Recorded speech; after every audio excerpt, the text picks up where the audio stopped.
I walked home from that accident. I hopped out of the truck. I had a 1/4 pound of weed on me, and a 1/4 ounce of cocaine in the truck with me. My name's Shane Lambert. I guess this is my story. I had a good friend of mine. His name was Jack. He fell off a swing set and he choked and he died. And I really didn't know how to handle that, so I think it started there, me trying to just hide from my feelings. And it grew into drug use and some mental health as well. I was just trying to run from my problems. I didn't know how to deal with the emotions behind that, and it led to me wrecking multiple cars, totaling 3 vehicles, all over 80 miles an hour without a seatbelt, from cocaine use and alcohol use. Last accident I had was over 120 miles an hour, no seatbelt, in a pickup truck. I flipped and rolled for 750 feet. I was just bouncing around the cab of the truck. And yeah, I hit a telephone pole at 70 miles an hour, and I was able to walk away, literally walked away. I was in and out, like in church for 3 months, and I was out for 4 or 5 months, and in church for a month, and then out for 4 or 5 months.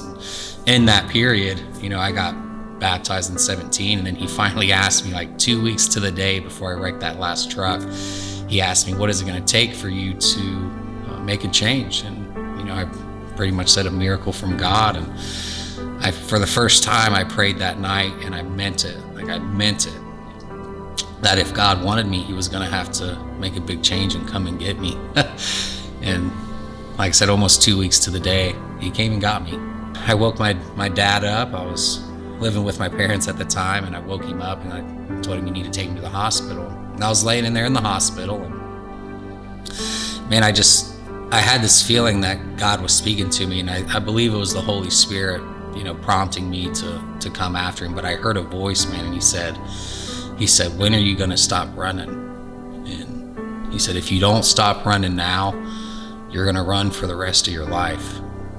And I don't know if it put a fear in me, but it made me think like this is my chance to stop. Like, I was so tired for so long of just living life in the fast lane, I guess, and just 0 to 100 all the time. I mean, it was just intense all the time, up all night, every night. I mean, I was doing cocaine 4 to 5 days out of the week for a couple years. Those last couple years in my mess, I just had a lack of self-control.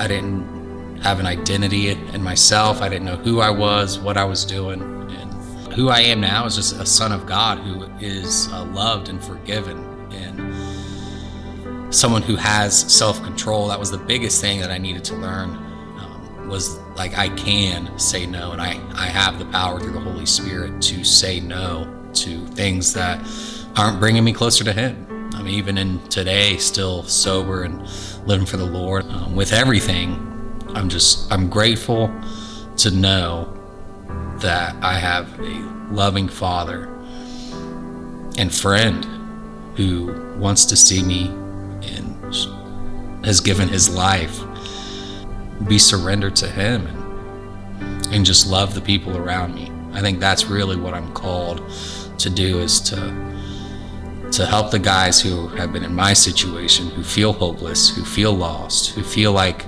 they're just stuck in this loop of a death trap, just stuck, and to remind them that there is hope and there is a way out, and his name is Jesus.